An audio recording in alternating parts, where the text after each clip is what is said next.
soit Jésus-Christ, sa grâce et sa paix soient avec vous. Puisqu'il n'y a qu'un seul Dieu, alors nous avons tous le même. Après tout, nos différences ne peuvent être que secondaires, à côté de l'essentiel, qui est de reconnaître l'existence et l'unicité de Dieu. Tel est le discours que l'on retrouve même dans la bouche de certains prétendus chrétiens. Or, un tel propos est typiquement musulman. L'islam réduit en effet la révélation chrétienne à n'être que la seule affirmation de l'existence et de l'unicité de Dieu. Or, comme disait déjà saint Jacques bien avant la venue de l'islam, « Tu crois qu'il y a un seul Dieu, tu fais bien. Les démons le croient aussi, et ils tremblent. » Croire que Dieu existe et qu'il est un, en effet, n'est pas foi, mais savoir, car l'existence de Dieu et son unicité sont des vérités auxquelles la raison humaine peut parvenir par ses propres moyens, sans besoin d'une révélation surnaturelle. Tandis que connaître qui est Dieu est au-dessus des capacités de la raison humaine. Dieu seul, en effet, connaît qui est Dieu. Et si Dieu a parlé, c'est justement pour se faire connaître par la foi en sa parole. Car la bouche parle du trop-plein du cœur et révèle celui-ci. Or, l'islam enseigne que Dieu est inconnaissable, ce qui revient à dire que le Coran n'est donc pas la parole de Dieu.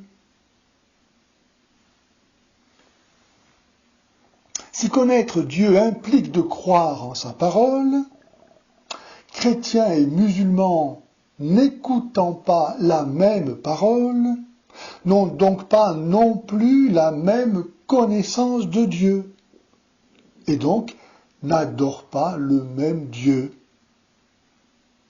La vertu de religion n'est pas celle de la foi. L'expression de la religiosité naturelle n'est pas nécessairement motivée par la foi, laquelle naît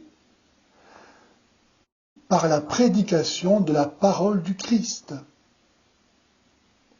Autrement dit, la foi est chrétienne ou elle n'est pas. La foi n'est pas philosophie, n'est pas croyance, mais écoute, confiance et obéissance à la parole de Dieu. Se contenter d'affirmer que Dieu existe et qu'il est un, ce qui est le tout de la prétendue révélation musulmane, ne suffit pas à dire la connaissance qu'un chrétien a de Dieu. En croyant en Jésus, qui est la vérité et la parole de Dieu elle-même, un chrétien apprend, sous la conduite de l'Esprit Saint, à connaître Dieu comme Dieu se connaît lui-même. C'est pourquoi Jésus disait que la vie éternelle, c'est de connaître Dieu et celui qu'il a envoyé, Jésus-Christ.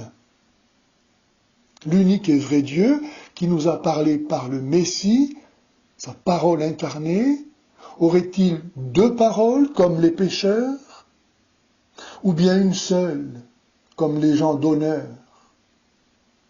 Et si Jésus est la parole de Dieu, que peut être le Coran? Dieu a conduit sa révélation à sa perfection définitive par le Messie.